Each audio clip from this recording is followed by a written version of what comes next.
Handa na po ba kayong sumamba at umawit sa ating Panginoon? Bigyan nga po natin siya ng masigabong palakpakan! Naniniwala po ba kayo na kayang-kayang gawin ni Jesus ang lahat ng bagay? Wala pong mahirap para sa ating Panginoon. Kaya po buong puso tayong magtiwala sa Kanya dahil wala pong imposible para sa ating Diyos.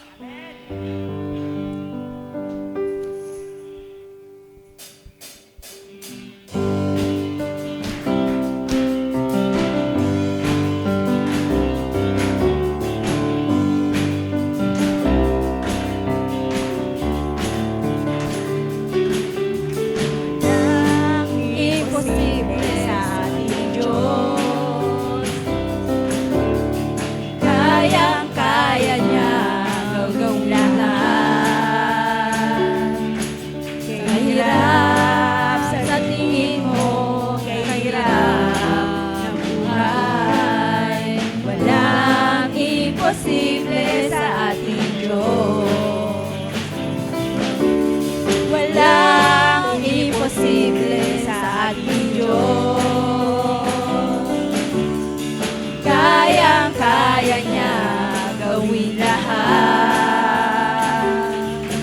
Kay hirap sa tingin mo, kay hirap ng buhay, walang imposible sa ating Diyos. Kayang-kaya ni Jesus na ikaw ay pagpalain. Higit pa sa'yong inaasam, higit pa sa'yong hinihiling, ibibigay ng Diyos. Pangako niya'y totoo, sobra-sobrang pagpapala'y tanggapin na. Walang imposible sa ating Diyos. Walang imposible sa ating Diyos. Kayang-kaya niya gawin lahat. Kay hirap sa tingin mo, kay hirap ng buhay, walang imposible sa ating Diyos.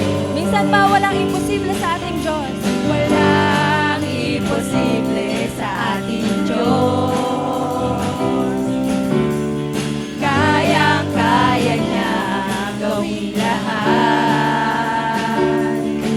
Kay hirap sa tingin mo, kay hirap ng buhay, walang imposible sa ating Diyos. Kayang-kaya ni Jesus na ikaw ay pagpalain. Higit pa sa'yong inaasam, higit pa sa'yong hinihiling, ibibigay ng Diyos. Pangako niya'y totoo, sobra-sobrang pagpapala'y tanggapin na. Kayang-kaya ni Jesus na ikaw ay pagpalain. Higit pa sa'yong inaasam, higit pa sa'yong hinihiling, ibibigay ng Diyos.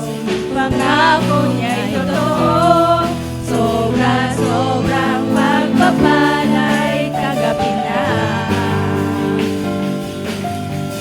Kayang-kaya ni Jesus na ikaw ay pagpalain. Higit pa sa'yong inaasam, higit pa sa'yong hinihiling, ibibigay ng Diyos. Pangako niya'y totoo, sobra-sobrang pagpapala'y tanggapin na. Minsan pa po sabihin natin, kayang-kaya ni Jesus. Kayang-kaya ni Jesus na ikaw ay pagpalain.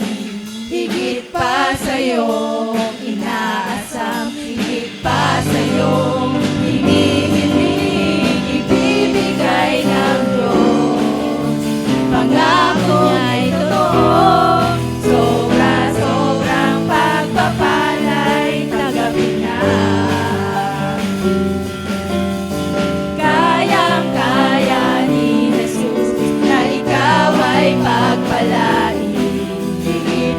sa'yo inaasam, higit pa sa'yo hinihiling, ibibigay ng Diyos.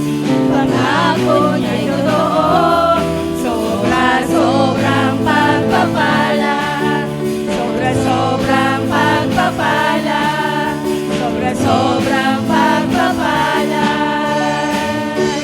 Ipamigay na. Oh, thank you, Jesus! Salamat, Panginoong Jesus. Alam namin, Lord God, na ibinuhos mo na ang iyong sobra-sobrang pagpapala sa gabing ito, Panginoon. Kiniklaim na namin, Lord God, ang kasagutan sa aming mga panalangin.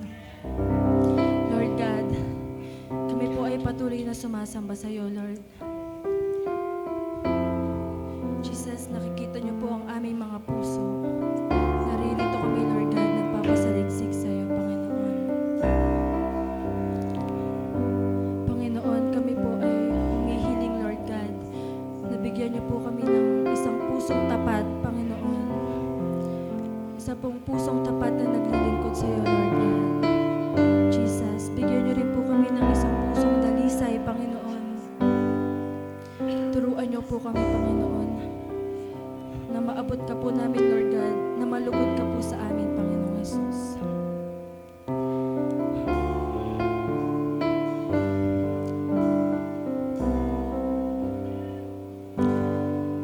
Pusong dalisay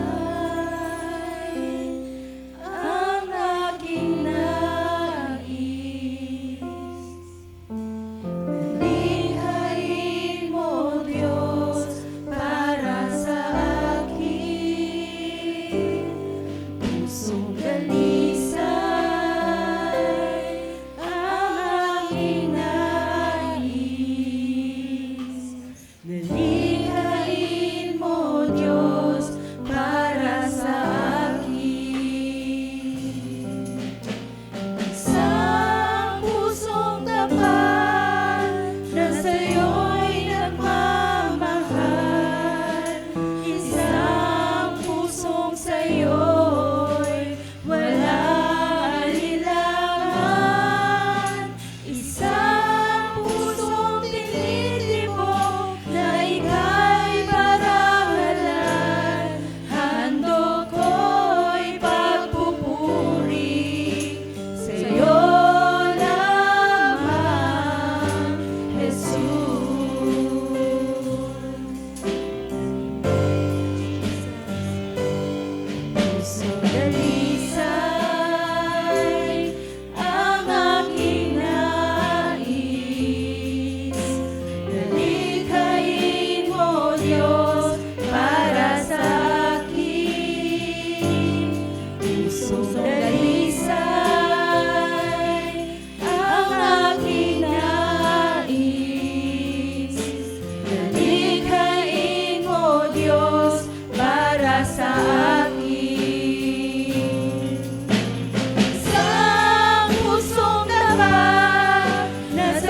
ika'y marangalan. Handog ko'y pagpupuri sa'yo lamang, Jesus. Gawin po natin panalangin ito.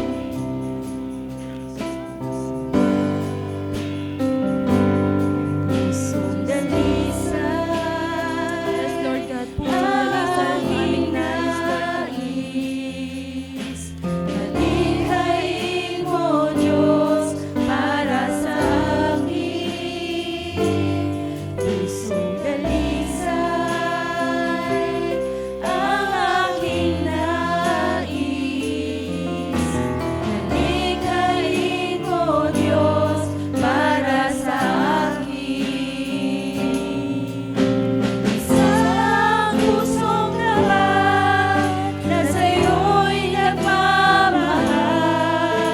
Isang pusong sa'yo'y walang alirangan. Isang pusong tinitibok na ika'y marangalan. Handog ko'y pagpupuri sa'yo lamang, Jesus. Handog ko'y pagpupuri sa'yo lamang, Jesus. Handog ko'y pagpupuri sa'yo lamang, Jesus. Yes, Lord God Jesus, tanggapin mo, Panginoon, ang aming mga awit. Dakila ka, Panginoon, itataas ka namin. Yes, Jesus, napakabuti mo, Panginoong Jesus, sa aming mga buhay, Lord God. Lahat po ng naririto, Lord God, ay ikaw lamang ang sinasamba, Panginoon. Wala kaming ibang nais, Panginoon, kundi ang mapapurihan ka, Lord God. Lord God, nakikita niyo po ang puso po ng bawat isa, Panginoon. Kung ito man po ay balot na ng kalyo or sintagas na po ng bato, Panginoon, dinadalangin po namin, Panginoon, na ito po ay inyong palitan ng pusong laman, Lord God. Ng puso pong laman na tumatanggap po ng inyong mga salita, Panginoon. Panginoon, lahat po ng naririto ay may kanya-kanyang dalangin, Lord God. At lahat po kami, Panginoong Jesus, ay nagtitiwala na ito po ay inyo pong matutugunan, Panginoon. At kahit po, Lord God, kanya-kanya po ang aming mga dalangin, meron lamang po kaming iisang layunin, Panginoon. We only have one desire, Lord God, at iyon po ay mapapurihan ka, Panginoong Jesus. Lord God, turuan mo kami, Lord God, kung paano sumamba ng tama, Panginoong Jesus. Kung paano ka namin malugod, Lord God, dahil ang iyong kaluguran, Panginoong Jesus, ay aming kalakasan. Salamat, Panginoong Jesus. Wala po kaming ibang itataas, kundi ikaw lamang, dahil ikaw ang nag-iisa at tunay na Diyos.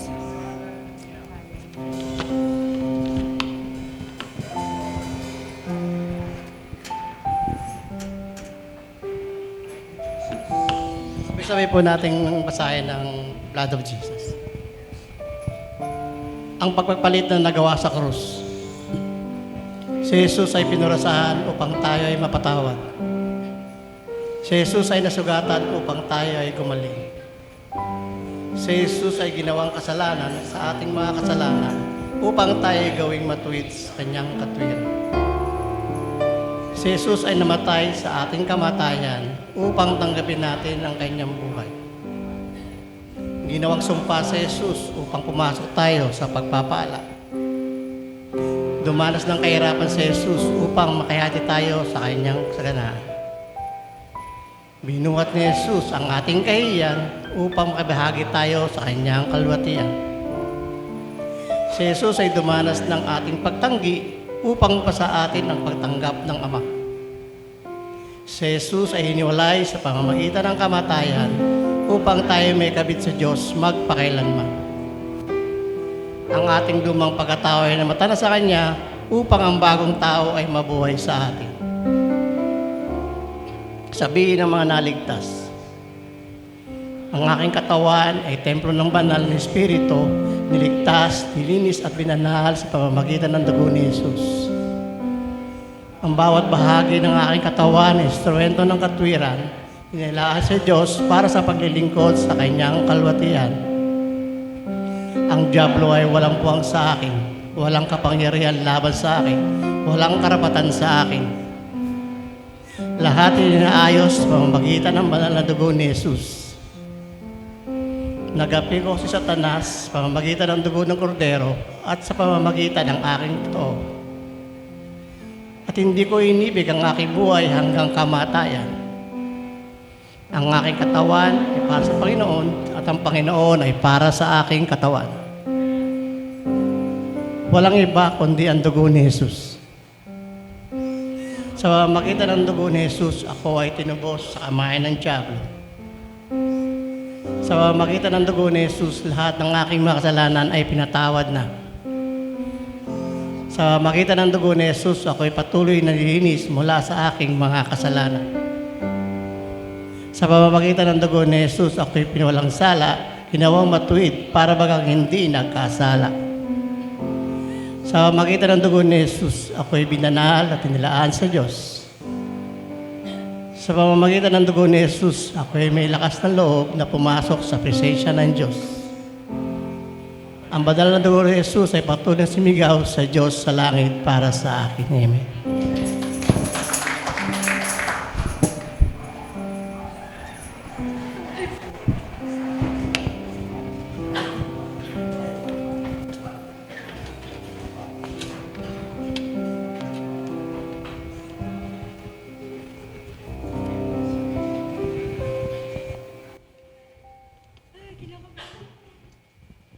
Praise. Ang lakas. Amen. Hallelujah. Good evening po. Galaw-galaw nga po natin kamay natin. Pantanggal ng kaba. Amen. Hallelujah, Jesus. So magandang gabi po sa bawat isa. At ako po ay nagagalak, bagamat kinakabahan. Hallelujah. Na muli po ay binigyan ako ni Lord ng pagkakataon na makapagbahagi po ng kanyang salita sa gabing ito. Amen. So bago po tayo magsimula, tayo po muna ay sumandaling manalangin. Yes, Lord. Hallelujah, Jesus. Hallelujah. Panginoon, maraming salamat po, Lord God, sa gabi pong ito, Lord God, na muli, Panginoon, ay nagkatipon kaming magkakapatid, Panginoon, upang mag-aral ng iyong salita, Lord God, mag-fellowship, Panginoon. Hallelujah. Sama-samang manalangin, Panginoon. And salamat, Lord God, sa patuloy po na kalakasan, Panginoon, ay pinagkakaloob mo po sa bawat isa sa amin. Sa church po na ito, Lord God, na patuloy niyo pong pinagtitibay, Panginoon.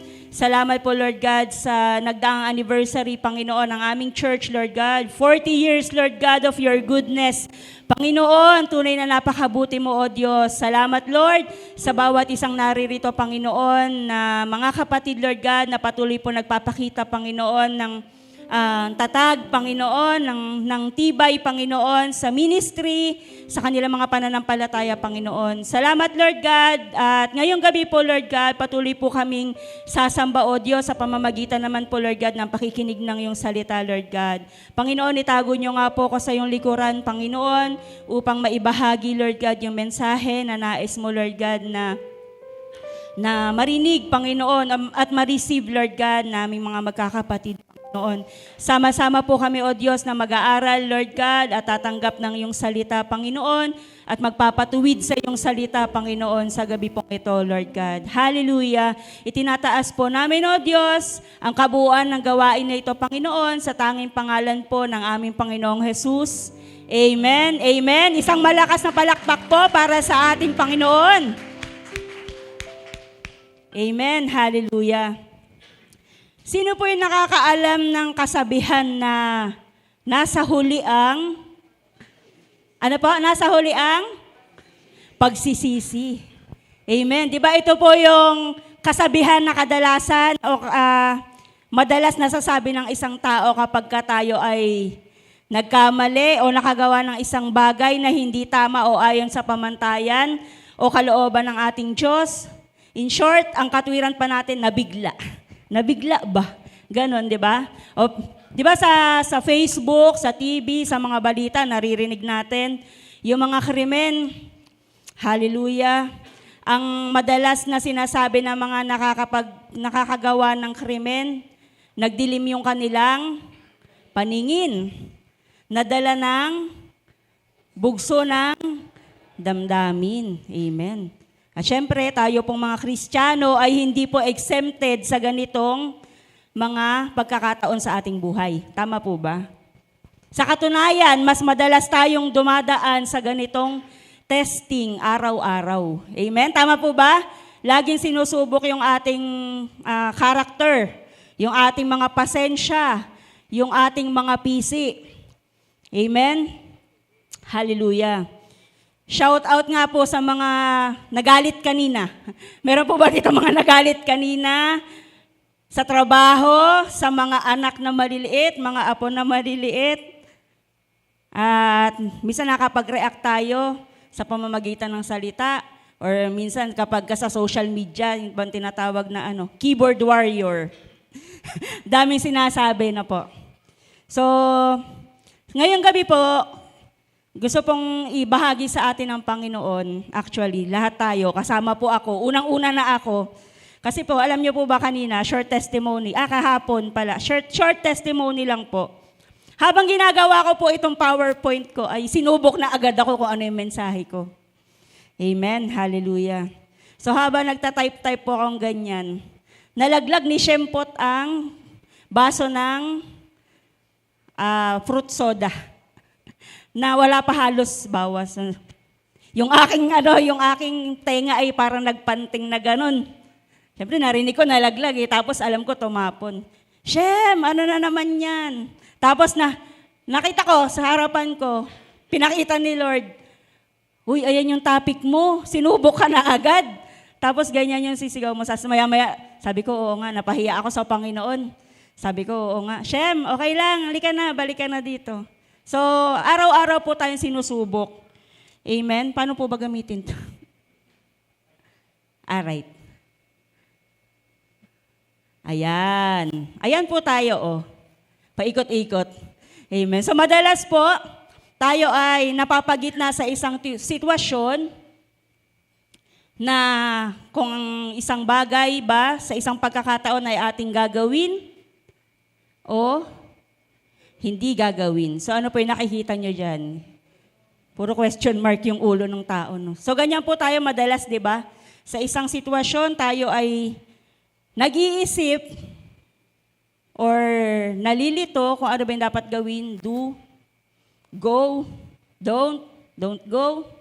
Amen. So ating pong pag-aaralan ngayon, actually naka-align po to sa dalawang magkasunod na turo sa atin. So yung kay Ate Lori po ay Peacemakers for Christ, di ba? Ang peace ay fruit of the Holy Spirit. So last Wednesday po kay Kuya Robert ay love. Amen. So ito po ang sa akin naman. Ito po yung title natin, From Impulse to Intention, Cultivating Self-Control. Ayan. So sabi ko nga po kanina, sinubok agad ang aking self-control sa kabaitan. Amen. So, okay na po yan. Sabi ko kasi, okay lang yan. Nangyayari talaga yan. So, ayan po. From impulse to intention, cultivating self-control. So malalaman po natin, ano po ba yung self-control? Yan. Self-control is a fruit of the Spirit and a key virtue for believers. So kailangan po ng isang Kristiyano o isang mananampalataya ng Panginoon ang pagpipigil sa sarili. Tama po ba? Amen po ba? Yan, sabi po sa Galatians 5:22-23, NIV version, but the fruit of the Spirit is love, joy, peace, patience, kindness, goodness, faithfulness, gentleness, and self-control. So sa self-control lang po muna tayo mag-focus. Amen. So bakit kaya dinagdag ni Apostle Paul ang self-control sa mga bunga ng Espiritu? Sabi rin po sa 2 Peter chapter 1 verse 5 to 7, "For this very reason, make every effort to add to your faith goodness, and to goodness knowledge, and to knowledge self-control, and to self-control perseverance, and to perseverance godliness, and to godliness brotherly kindness, and to brotherly kindness love." So, magkakaugnay po pala no, yung mga bunga ng Espiritu. Hindi pwedeng isa-isa lang ang meron tayo. Halimbawa, joyful tayo, pero wala tayong self-control. So, dapat lahat po yan ay we make sure na tayo po ay nag-e-effort para iyan po ay ating maisabuhay. Amen? So, self-control is the ability to control one's thoughts, feelings, and actions, guided by God's wisdom and principle. So, itong self-control daw po ay kakayahan na ibinigay sa atin ng Panginoon para ma-moderate natin kung ano yung mga sumusobra. Minsan, sobra tayong emotional. Amen? So kapag wala tayong self-control, sasabog ka na lang bigla. So kailangan na mo-moderate natin, na ma-manage po natin, nakokontrol natin yung mga kaisipan natin, yung mga nararamdaman. Kasi kung ano yung nasa puso, kung ano yung tumatakbo sa isip, yun din yung isasagawa natin, yun din yung magiging action natin. So, guided by God's wisdom and principle. So, saan po ba natin makukuha yung wisdom ng Panginoon? Siyempre, sa Kanya pong mga salita. Amen. So, sabi nga dito, self-control involves managing desires, emotions, and impulses to align with God's will. So napakahalaga po sa ating mga Kristiyano na ang atin pong mga ninanais, even yung ating mga emotions po ay naia-align po natin sa kalooban ng Panginoon. Amen. So hindi po tayo ang kinokontrol ng ating mga damdamin, kundi ang Panginoon o yung kalooban ng Panginoon ang siyang magkokontrol po sa atin. At ito po yung mahirap. Amen po ba? Kapag napapangunahan po tayo ng ating impulsiveness o nauunahan tayo ng taas ng ating emosyon, ayan ang nawawala sa atin. Di ba po yung topic natin, ay team natin nung anniversary is possessing the land, tested, tried, triumphant. So iniisip ko, yung mga Israelita na hindi nakapasok sa promised land, ito yung nawala sa kanila. Di ba? Kasi nawalan sila ng self-control, nawalan sila ng pagtitiwala sa Panginoon. Kaya hindi sila nakapasok sa promised land. So, kasi pag wala ka ng self-control, doon nalalabas yung mga yung mga negative na nasa loob natin, doon yung lalabas. Next po. Impulsiveness. Ayan naman. Ano ba yung impulsiveness? So, yung pagiging pabigla-bigla po natin. Amen? So, minsan, o madalas, tayo ay nagiging pabigla-bigla.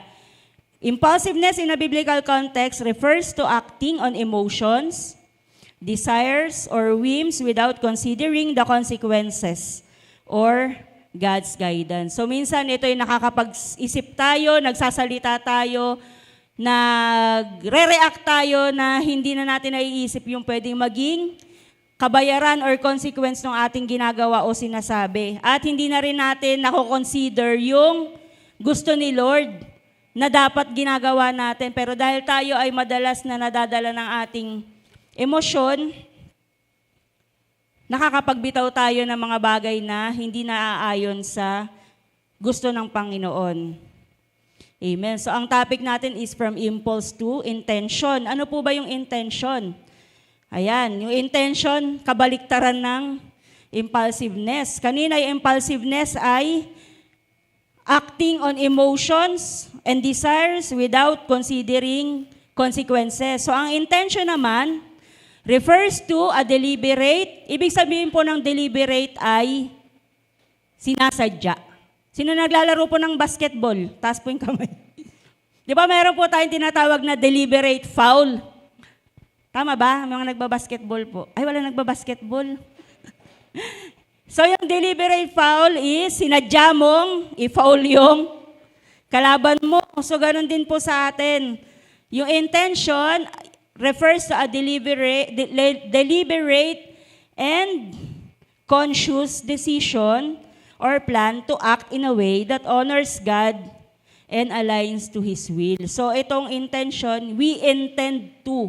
Sinasadya natin na magplano, sinasadya natin yung ating kilos ayon sa kung paano natin mabibigyan ng parangal yung ating Panginoon or kung paano po masusunod natin yung kanyang salita. So sabi po sa, mabilis lang po to, sabi po sa Ephesians 5:15-17, be very careful then how you live. So bilang mga Kristiyano, ito po yung pakaingat-ingatan po natin, sabi ng Panginoon. Maging maingat po tayo kung paano tayo namumuhay. So yung impulsiveness po ay hindi para sa atin. Tama po ba? Ang isang Kristiyano po dapat ay, sabi dito, not as unwise, but as wise, making the most of every opportunity because the days are evil. Amen. Hallelujah. Nakakalungkot man po sabihin na sa panahon po natin ngayon, ang tao po ay talagang pasama ng pasama. Lalong-lalo na po sa mga wala sa Panginoon. Di ba? Kabilat kanan, makikita mo parang normal na lang yung gumawa ng kasamaan. Pero ito, paalala sa atin ng Panginoon, maging maingat tayo sa ating dinadalang pangalan ng Panginoong Hesus sa buhay natin. Mamuhay daw tayo not as unwise but as wise, making the most of every opportunity. So, lahat ibigay na natin yung best natin hanggat meron tayong pagkakataon na makapaglingkod sa Panginoon. Therefore, do not be foolish, but understand what the Lord's will is. So, bilang mga Kristiyano po, dapat alam natin ang kalooban ng Diyos. Hindi lang sa buhay natin, kundi yung kalooban ng Diyos bilang kabuuan nating mga Kristiyano. Amen? At malalaman natin ang kalooban ng Panginoon, syempre sa kanyang mga salita. Amen?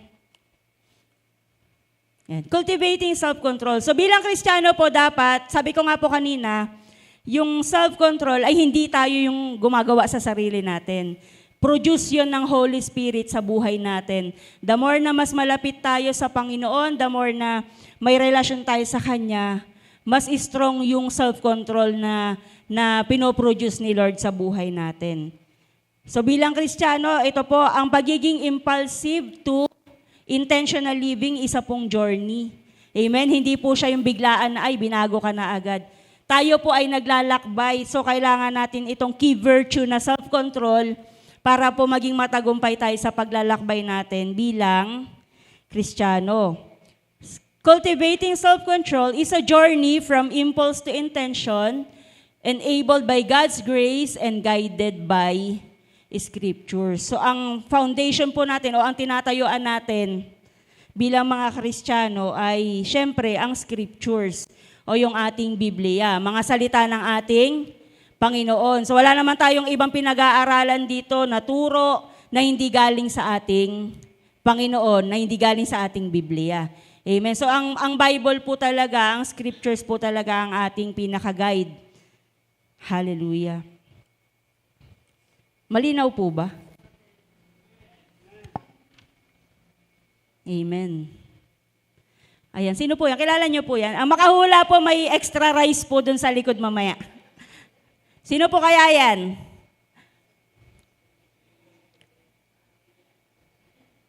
Ayan, nag-offer siya ng mga ox ba yan? Oxen. King Saul, very good, children. Amen. So, ayan po si King Saul. So, bakit po nandiyan si King Saul? Kasi isa po siya sa character sa Bible na nag-demonstrate ng impulsiveness.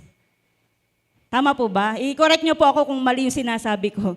Amen. Hallelujah. So, si King Saul po, di ba, pinili siya ng Diyos, inanoint siya ng Diyos na maging unang hari po ng Israel. So, nung una, okay siya.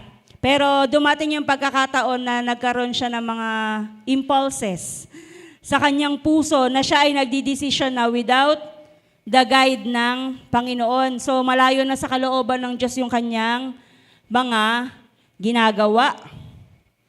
Tama po ba? Ayan, mas nakikinig na siya, mas takot pa siya dun sa mga tauhan niya, mas takot pa siya sa sasabihin ng mga tauhan niya kaysa sa kanyang Panginoong Diyos na pumili sa kanya. Tapos, masyado siyang nagselos kay David. Kaya ilang beses niyang halos gusto nang patayin si David. Ito naman po. May extra rice ulit pag nahulaan. Sino yan? May extra rice si Ate Lori. Amen. Si David po, di ba, dumating din sa point, kahit siya ay lingkod ng Panginoon, dumating din siya sa point na nagkaroon po siya ng mga impulsive decision. Ayan, nagustuhan niya si Bathsheba. Tapos para makuha niya si Bathsheba, pinadala niya si Urias sa digmaan. So yung intention niya ay maling-mali sa harapan ng Panginoon. Amen. Hallelujah. Ayan, sino po yan? Pinukpok yung bato. Si Moises. Amen. Si Moises po ay dakilang lingkod din ng ating Panginoon, pero dumating din po sa point na siya ay nagkaroon ng mga impulsive decision at hindi siya sumunod sa instruction ni Lord. So, ilan lang po yan sa maraming mga character sa Bible na nagpakita ng mga impulsive decision. Amen. So, siyempre, pag may mga impulsive decision tayo, merong mga consequences po iyan. Ayan, consequences of impulse. Siyempre, meron namang kapalit lagi yung mga bagay-bagay, di ba po? So, una, kinuha ko po yan doon sa istorya ni King Saul tsaka po ni David. Ayan. Una, mental and emotional turmoil. So, yung turmoil po ay kaguluhan. Kaguluhan ng mental nating kaisipan, ng ating mga emosyon. So, sabi po dito, yung galit ni King Saul at yung kanyang inggit, matinding inggit o matinding pagkaselos ay kinonsume siya. Kinain siya ng kanyang galit, kinain po siya ng kanyang inggit kay David. Hanggang sa nag-lead yun sa kanyang mental and emotional distress. Kaya nga po lagi siyang ginugulo ng masasamang espiritu, di ba? Tapos ipapatawag niya pa si David para lang tumugtog, para lang mawala yung kanya mga kaguluhan. Ang hirap po kaya nun, yung maraming gumugulo sa isip mo. Diba? So, bilang mga Kristiyano, dumaraan din po tayo sa mga ganyan, gulong-gulo yung ating isip. Tapos, hindi natin naiintindihan kung ano na nangyayari. So, minsan, yung mga ganong karanasan po natin ay bunga ng ating mga nagawang maling desisyon. Amen? So, yung mga kamalian natin sa buhay, ay meron talagang, consequence. Kahit sabihin natin na tayo ay humingi ng kapatawaran sa Panginoon, pero yung consequence talagang mararanasan natin. Kasi bunga po yun ng ating ginawa. Pangalawa po, personal suffering. Si David po ay nag-suffer nag-experience siya ng guilt, ng shame dun sa ginawa niya, di ba, na pag-agaw kay Bathsheba. At emotional pain. Di ba kaya nga na ipanalangin niya yung sa Psalm 55, 51, yung create in me a clean heart. So ang nakita naman ni Lord sa kanya doon, na kahit siya ay nakagawa ng pagkakamali, yung kanyang puso na handang mag-surrender sa Panginoon. At kinilala niya po na siya ay nagkamali. So yung mahalaga po yun. Isa pa po, damage to relationships. Di ba minsan kapag tayo po ay nagiging impulsive, meron tayong nasasabi na hindi maganda, magkakalamat yung inyong relasyon. Lalo sa isang tao, sa kaibigan, sa asawa, sa anak. Ang bunga niyan madalas ay nasisira yung relationship. So kaya nga po sabi kanina, di ba, be very careful kung paano tayo namumuhay, kung paano tayo nagsasalita, kung paano tayo nagpapakita ng ating karakter sa ating kapwa. So madalas nasisira po ang relasyon dahil lamang sa isang maliit na salita. Tama po ba? Minsan nalalamatan na, hindi pa natin, kumbaga hindi natin alam. So kailangan ingatan po natin yung ating mga impulses, yung ating mga decisions sa buhay. Next po, God's displeasure. So, pareha si King Saul at saka si David na displeased si Lord sa kanila. Tama po ba? Kaya lang, yung kay King Saul po kasi, hindi niya kinilala yung kanyang nagawa.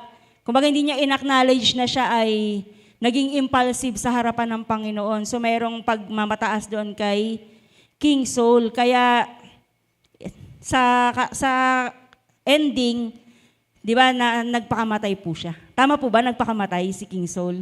Dahil namatay sa harapan niya yung kanyang anak. So, na-display si Lord sa kanya. Ni-reject nga siya ng Panginoon di ba? Kahit siya pinili ng Diyos bilang hari, sa huli, nire-reject na siya ng Panginoon, kaya hindi na siya sinasamahan ng banal na spirito. So, kapag po tayo ay hindi nagpa-guide sa ating Panginoon, maaaring maranasan natin yung rejection or ma-displease natin ang ating Panginoon. Hindi siya malulugod sa atin.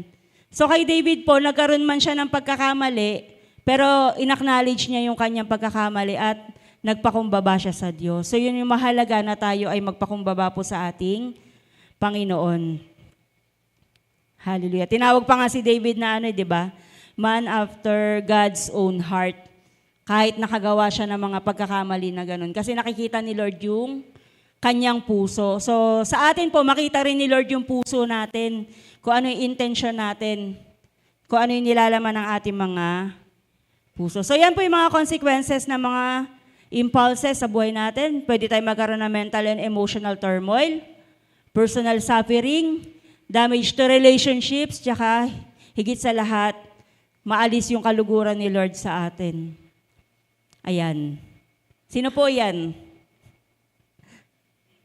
Si Noah. Si Noah po yan, sinakay niya yung mga lions. Si Daniel po. Ayan, si Daniel sa gitna ng sa gitna ng lions din ay nanatili siyang matatag sa harapan ng ating Panginoon. Amen, di ba? Sinusunod niya lagi yung instruction ng Panginoon sa kanya. Di ba siya rin po yung tumanggi sa king's food? Kaya yung sabi niya yung Daniel's diet, mas inano niya yung magpapalakas ng kanyang katawan. So si Daniel ay malakas ang self-control dahil malapit na malapit siya sa Panginoon. Ayan po, sino yan? Si Joseph. Si Joseph po, may extra rice po yung nakasagot. Hallelujah. Amen. So si Joseph po, di ba, matindi rin yung pinagdaanan ni Joseph, pero matindi rin yung kanyang self-control, Talagang tinakbuhan niya yung asawa ni Potiphar.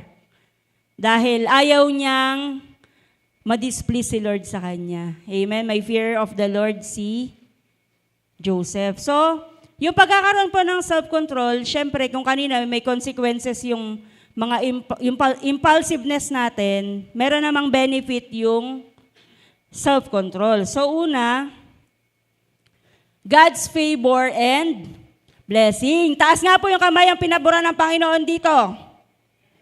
Naranasan yung favor ni Lord. Amen?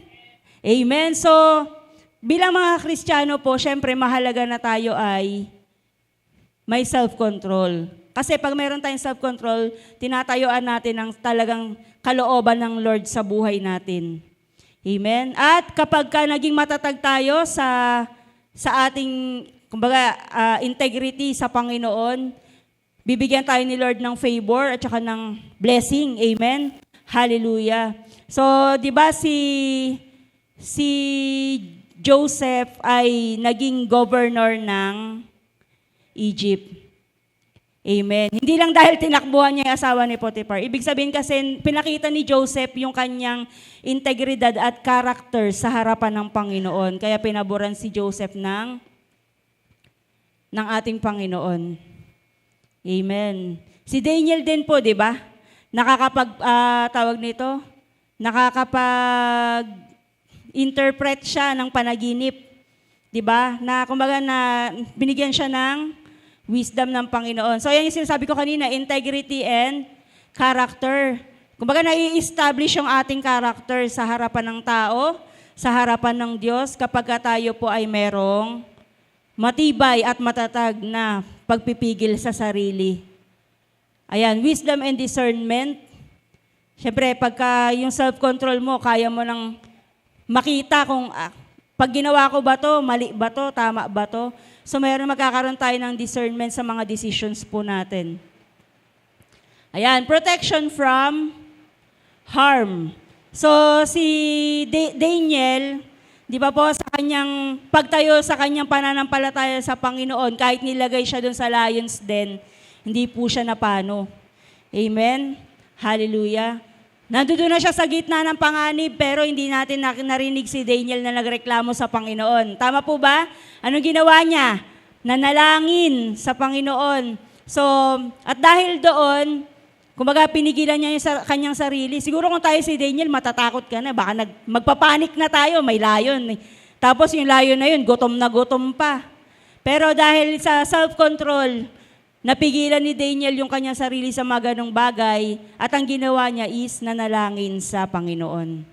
Amen? Kaya siya ay prinotektahan ng Diyos sa panganib. Amen? So gusto nating maranasan yung mga benefit na to ng self-control. Patuloy tayong magpasupil sa ating Diyos. So, ano po yan? 4S. Malapit na po tayong matapos. Yan. So para po mapalawig natin or ma-develop natin, mag-grow tayo sa self-control, meron po lang akong kinuhang 4 na strategies o kaparaanan. Yan. Unang-una po, sabi ko kanina, sobrang hirap, di ba, pagka pinapangunahan tayo ng mataas na emosyon. Kapag galit ka, gusto mong ilabas. Halos gusto mo magsalita ng hindi maganda. Pag sobrang lungkot mo naman, parang gusto mo nang magpatiwakal sa sobrang kalungkutan, sobrang, so mahirap. So kailangan nating mag-grow sa ating self-control. So, ito po yung unang-una. Siyempre, seek God's strength. Di ba hindi naman po natin kaya na tayo lamang sa sarili nating kakayahan yung magpipigil ng sarili natin. Tama po ba? Kaya nga po maraming tao nabibiktima ng nabigla lang, nagdilim yung paningin, kasi hindi nila kaya. Hindi natin kayang pigilin yung ating sarili kung wala ang tulong ng ating Panginoong Diyos. So sabi po sa Psalm 28 verse 7, "The Lord is my strength and shield. My heart trusts in Him, and I am helped. My heart leaps for joy, and I will give thanks to Him in song." Sino daw po yung strength natin? Ang ating Panginoon. Siya rin yung ating shield o panangga.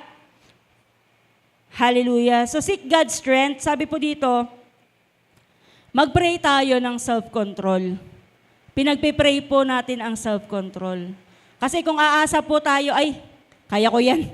Kaya ko yan. Tandaan nyo po, hindi nyo kaya. Pag wala tayong prayer, pag hindi tayo nag-ask ng strength ng Panginoon. Akala lang natin, kaya natin. Kaya nga marami nahuhulog sa patibong di ba? Kasi akala kaya. Pero hindi po natin kaya kung wala yung kalakasan ng ating Panginoon. Sabi nga sa Philippians 4:13, di ba? I can do all things through Christ who strengthens me. So magagawa lang natin yung mga bagay na ito kapag pinapalakas tayo o yung kalakasan natin galing sa ating Panginoon. Remember, self-control is a fruit of the Spirit. It isn't something you manufacture on your own. Hindi mo yan ginagawa sa sarili mo. Hindi ikaw ang nag-create niyan. Oy, teka lang, kukuha lang ako ng self-control. Lalagay ko dito. O kaya gagawa ako sa puso ko ng self-control. So, ang Holy Spirit po ang nagpo-produce ng self-control sa buhay natin, sa puso natin, na ang dapat nating gawin, mas lumapit tayo sa Panginoon para mas lalong mag-grow yung self-control sa buhay natin.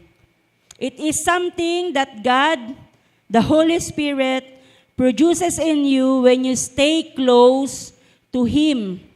So, the more na mas malapit ka sa Panginoon, mas stronger yung self-control mo. Try mo lumayo sa Panginoon. Hindi mo na matatanggihan lahat ng mga alok ng kaaway sa mundong ito. Amen po ba? So kaya nga po tayo, patuloy po tayong lumalapit sa Panginoon. Kasi mas malapit ka sa Kanya, mas matindi yung Kanyang shield sa iyo.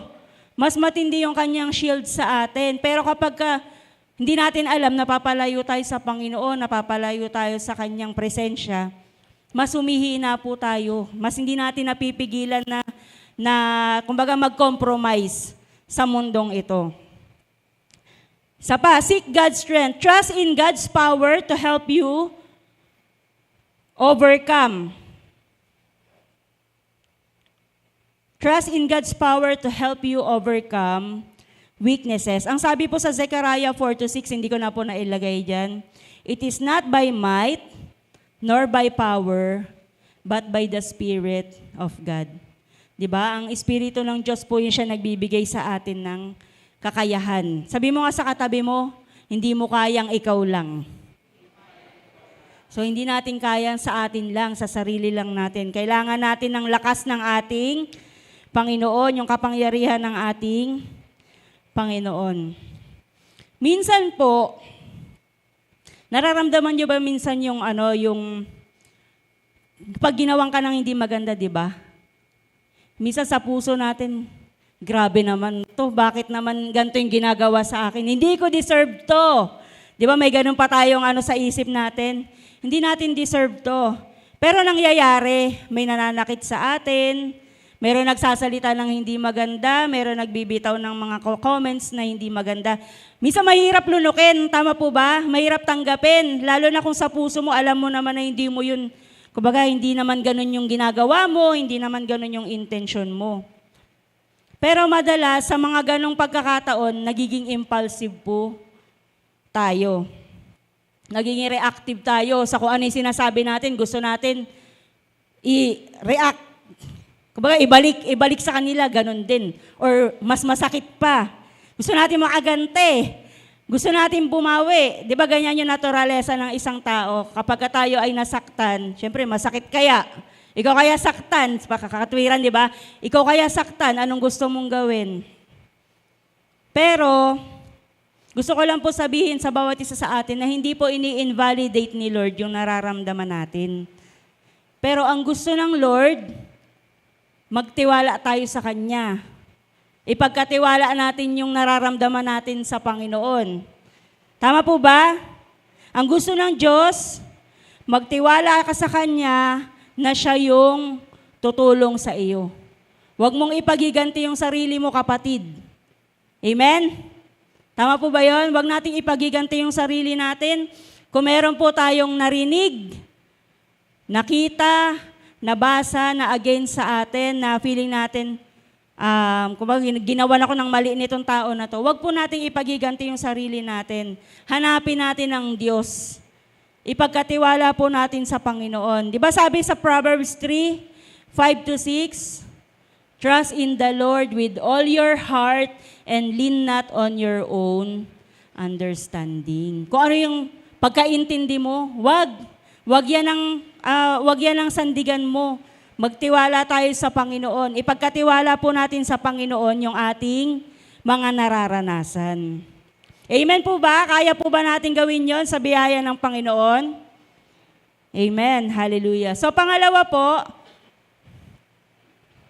ayan, study scriptures and meditate.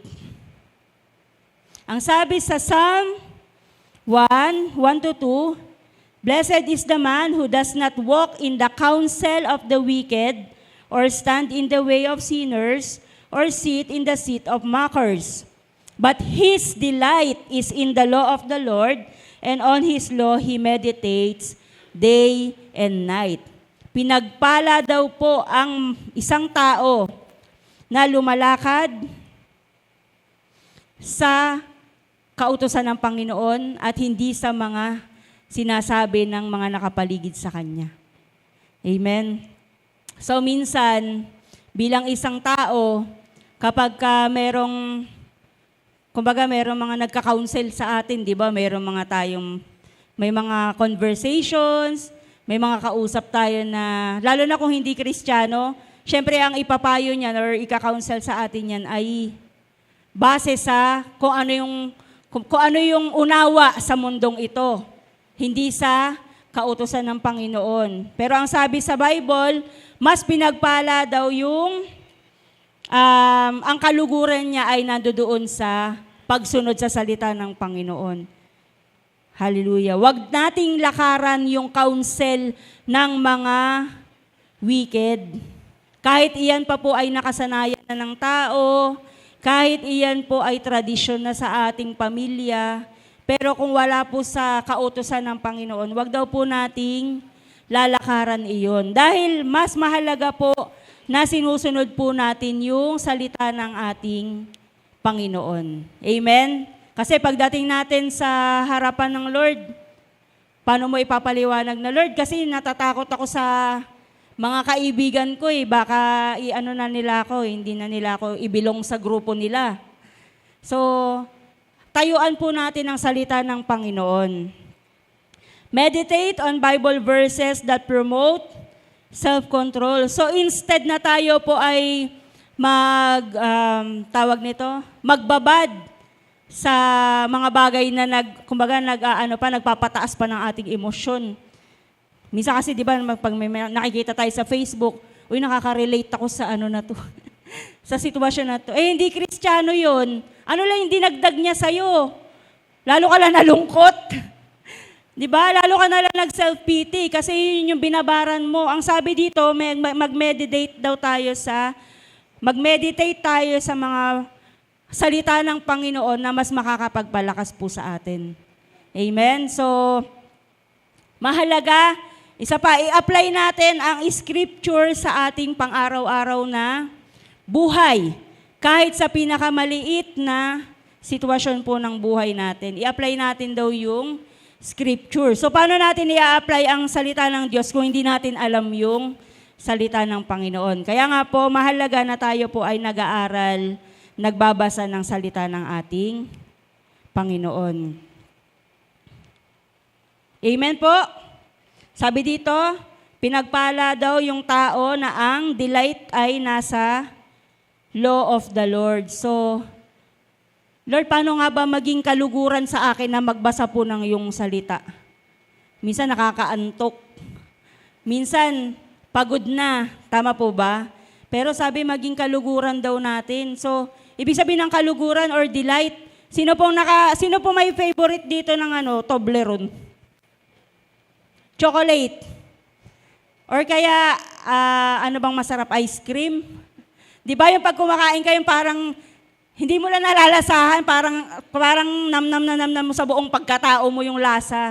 So dapat ganun daw po tayo pag nagbabasa ng salita ng Panginoon. Maging delight, maging kaluguran natin. Kumbaga yun, nandoon yung kasiyahan, nandoon yung gaan sa puso natin ng pagbabasa ng salita ng Panginoon. Na para bang ang sarap-sarap nung kinakain natin. So ganun din sa salita ng Panginoon, nalalasahan. Di ba sabi sa Psalm 38, tama ba? 34 verse 8. Taste and see that the Lord is good. Nilalasahan natin yung kabutihan ng Panginoon sa pamamagitan ng kanyang salita. Amen. So para sa atin pong lahat ito, kahit po sa akin, gusto ko maranasan yung talagang delight na delight ka sa pagbabasa ng salita ng Panginoon kasi ramdam na ramdam mo yung kapangyarihan ng salita ng Diyos. Amen. Number 3 po, ayan, submit to God's will. So, sabi po sa Romans 12, verse 1 to 2, therefore, I urge you, brothers, in view of God's mercy, to offer your bodies as living sacrifices, holy and pleasing to God. This is your spiritual act of worship. Do not conform any longer to the pattern of this world, but be transformed by the renewing of your mind. Sa kabila na pala. Then you will be able to test and approve what God's will is, His good, pleasing, and perfect will. So sabi dito, ang ating mga katawan po, na siyang subject sa self-control. Tama po ba? Kasi madalas sa sa physical, 'di ba? Yung kung ano yung tawag nito, kung ano yung mga nahahawakan, nakikita, naririnig, kumbaga kasama yung katawan. Sabi sa Romans, i-offer natin sa Panginoon yung ating mga katawan bilang mga sakripisyong banal at kalugod-lugod sa Panginoon. So kailangan natin yung self-control para tayo ay maging banal at maging kalugod-lugod sa ating Panginoon. Amen. So sabi dito, do not conform any longer to the pattern of this world.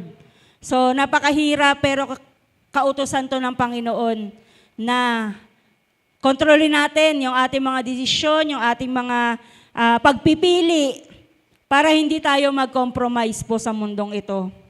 Amen? At mag-transform daw yung ating mga kaisipan. Siyempre towards God. Diba? Dapat yung pagbabago natin ay patungo sa Panginoon at hindi patalikod sa ating Panginoon. At sabi dito, kapag nagawa natin, actually sa maliliit na paraan, pwede po nating gawin. Hindi po ba? Tatanggi ka sa mga bagay na alam mong hindi gusto ng Panginoon. Kahit sa maliliit na paraan, doon natin matitest na, kumbaga, makita yung kalooban ni Lord sa buhay natin.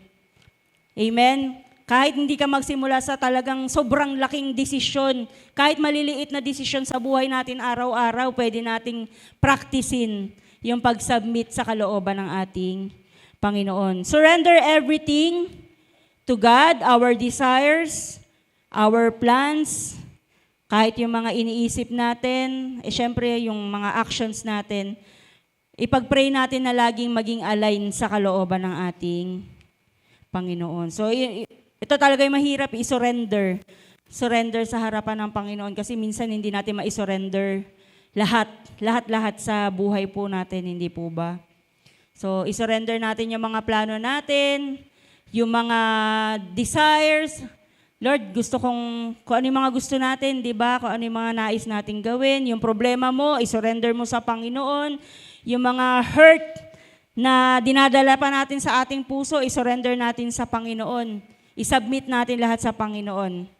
Amen? And I believe si Lord, sabi niya doon sa Psalm kanina, di ba? Pagka tumawag tayo sa Panginoon at hiniling natin yung kalakasan niya, tutulungan tayo ng ating Diyos. So pang-apat po, structure your life. So 4 na S po yan kanina, seek, tapos study, scriptures. Pangatlo, submit sa ating Panginoon. Pang-apat, structure your life. So sabi sa 1 Corinthians 9:25 to 27, everyone who competes in the games goes into strict training. So walang naglalaro o lumalaban sa isang labanan na hindi mag-undergo ng training. Kasi matatalo po siya pag walang training. So they do it to get a crown that will not last. But us, Christians, we do it to get a crown that will last forever. Sabi ni Paul, therefore, I do not run like a man running aimlessly. So paano po yun? Yung wala kang goal. Takbo-takbo ka lang, wala kang direction. So hindi daw po tayo ganon. I do not fight like a man beating the air or yung sumusuntok para kang boksingero sumusuntok sa hangin, walang tinatamaan. So anong sense? Wala din. Sabi dito,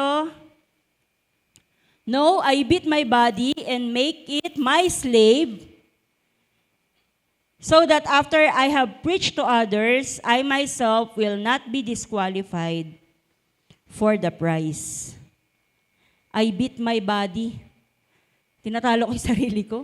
Tama ba?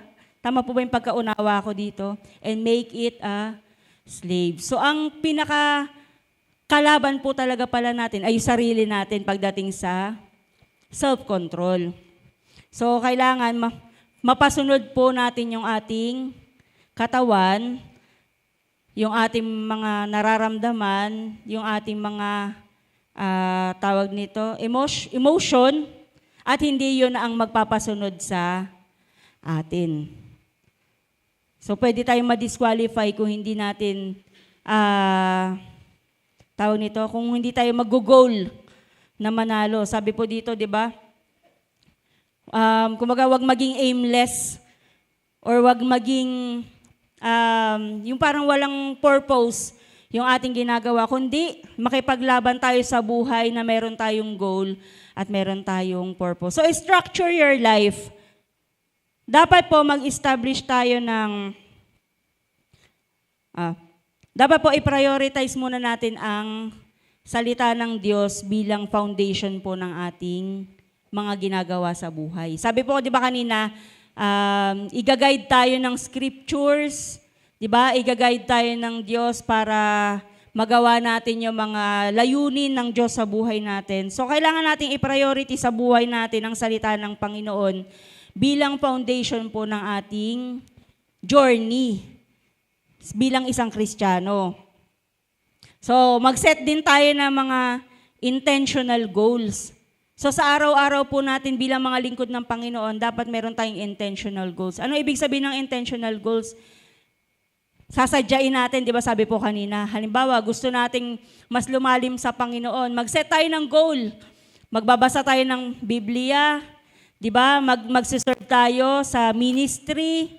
So, meron tayong mga goals. So, hindi ko po alam sa inyo kung ano yung nais ng Diyos na gawin ninyo personally. Pero sabi dito, dapat meron tayong mga goals. So, kayo lamang po yung makakapag-set niyan sa sarili nyo kung ano yung mga pinapagawa ng Diyos sa inyo.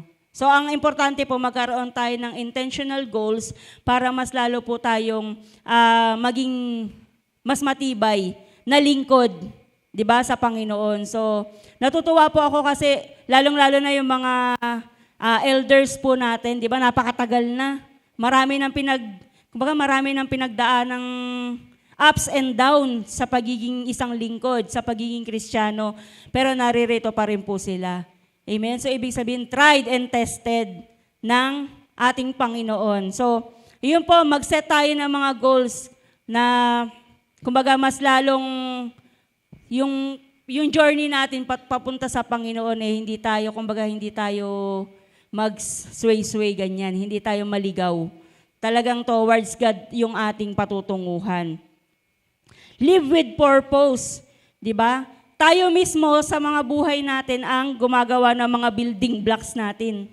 Ikaw yung nagtatayo ng buhay mo, so anong mga blocks ba yung gagamitin mo? So kailangan meron tayong purpose sa ating buhay. Amen? Hindi porket nakaupo lang tayo kapag galinggo, okay lang yan, kaya na nila yan, kaya na ng mga ng mga workers. Ine-encourage po yung bawat isa sa atin na magkaroon po tayo ng purpose sa buhay po natin. Amen. Lalong-lalo na po sa ministry. Pwede po tayo maging bahagi ng ministry ng paglilingkod sa ating Panginoon. So meron po tayong panawagan sa ating Panginoon na maging bahagi at maglingkod sa Kanya. Amen. Sabi natin, hindi na kaya ng edad. O hindi kaya ng, wala akong talent sa ganyan. Meron tayong binigay na Panginoon na pwede nating gamitin. Amen. Mabuhay lang tayo na meron tayong purpose. So yun yung mahalaga, mabuhay tayo na meron tayong purpose. Understand your identity in Christ and serve others. Amen. So dapat din kilala natin yung ating identity kay Kristo. Amen. Yung kumbaga, hindi yung ang tingin mo sa sarili mo ay para ka lang bula na mawawala, parang ganon. Or yung para ka lang alam mo yung display na hindi naman ganong napapansin. Ganon. Hindi. May identity tayo sa Panginoon. Amen? And I believe binigyan tayo ng Diyos ng kanya-kanya nating instrument para tayo ay makapaglingkod sa ating kapwa. Amen po ba doon? Amen. At Sabi, structure your life. Siyempre, i-cultivate natin yung self-control sa buhay natin. So, practice self-discipline. Sabi ko nga po kanina, kahit sa maliliit na bagay, pwede nating ma-practice yung self-control. Tama po ba? Sa mga decisions na gagawin natin sa buhay, kahit maliit, halimbawa, meron tayong na-encounter na problema sa trabaho, sa mga clients, si Jomar, sa mga clients, di ba? So, hindi lagi naman kasing maganda yung sitwasyon, di ba, na ating kinabibilangan or ating kinakaharap. So, dapat every day or every decision na gagawin natin, kahit nga sa every word na ating bibitawan, dapat mayroon tayong, ma-practice natin yung ating self-control. Sabi ni dito, seek accountability. Surround yourself with people who will encourage and hold you accountable in your walk with God. So mahalaga rin na meron tayong mga support system. Amen? Huwag tayo sa mga Marisol. Ano ko po ibig sabihin doon? Huwag tayo sa, yung mga kumbaga, sabi nga natin, Lori, yung imbis na peacemakers, susulsulan ka pa doon sa nararamdaman mo. Huwag pong ganun. So sabi dito, yung mga tao na magsasabi sa atin, magka-counsel sa atin ng tama. Amen? Iwasan po natin na tayo ay nagiging dagdag sa problema. So mas maganda po na iisipin po muna natin bago tayo magsasalita or bago tayo mag-re-react. Amen po ba? Malinaw po ba? Amen. Hallelujah. Ayan, conclusion. Ayan. Sabihin nyo nga po, challenge accepted. Amen. So, siguro paglabas pa lang natin, mapapractice na natin ng self-control. Tama po ba? Kasi maraming mga sa buhay natin na talagang kailangan natin ng self-control. Ayan. Kilala nyo po yan si Kuya? Hindi ko rin kilala. Amen. So, ayan.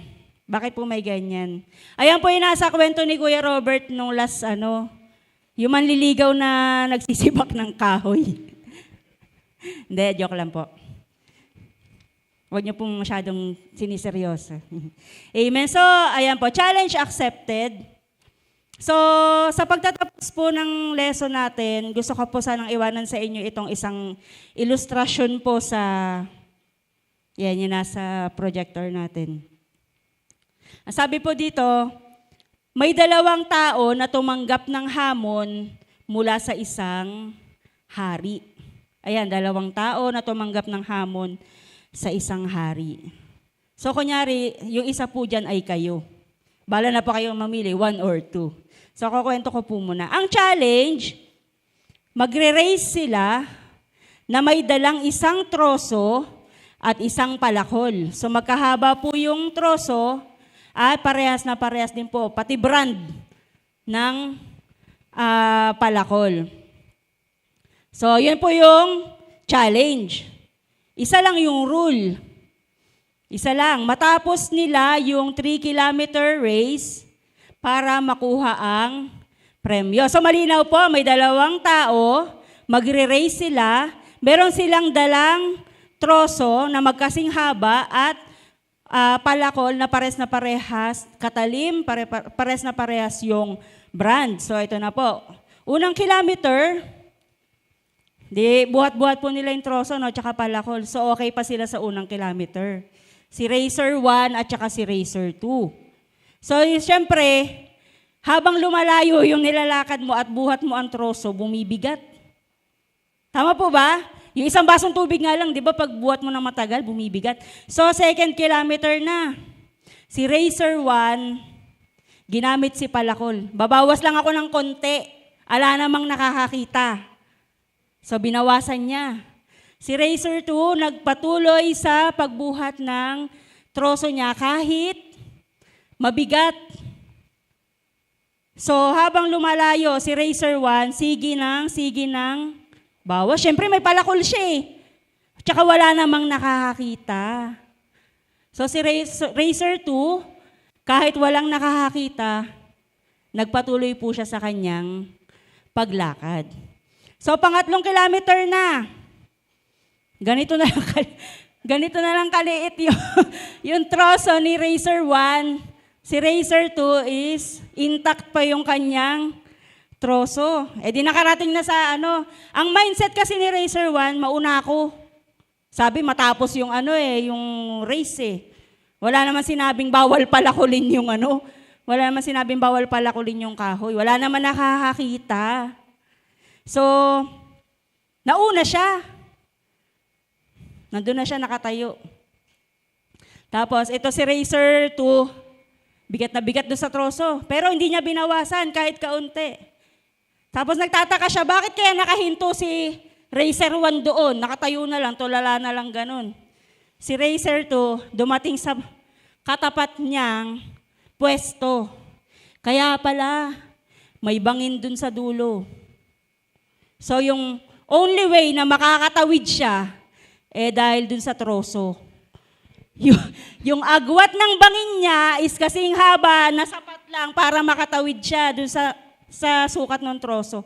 Di paano na si Racer 1? Hindi na siya nakatawid. Hindi siya nakarating dun sa goal niya. So ano pong gusto ipakita sa atin ito? Hallelujah. Tayo po lahat bilang mga Kristiyano, meron po tayong mga materials and tools na binigay po sa atin ng ating Panginoon at depende kung papaano mo gagamitin. Amen. Si Racer 2, kahit pwede siya magbawas, self-control. Gusto niya masunod yung sinabi ng hari matapos niya. Wala naman sinabing babawasan. So gusto niya maging masunurin dun sa hari. So ang mindset naman ng Racer 1, gusto niya mauna sa race. Ang sabi lang naman ng hari, di ba, makuha niya yung premyo. Matapos yung 3 kilometer na race at makuha yung premyo. So pagdating po, nakatawid na si Racer 2. Yung kanyang palakol, kaya pala may palakol na ibinigay yung hari kasi yung price niya is nakabitin, nakalubed sa taas ng puno.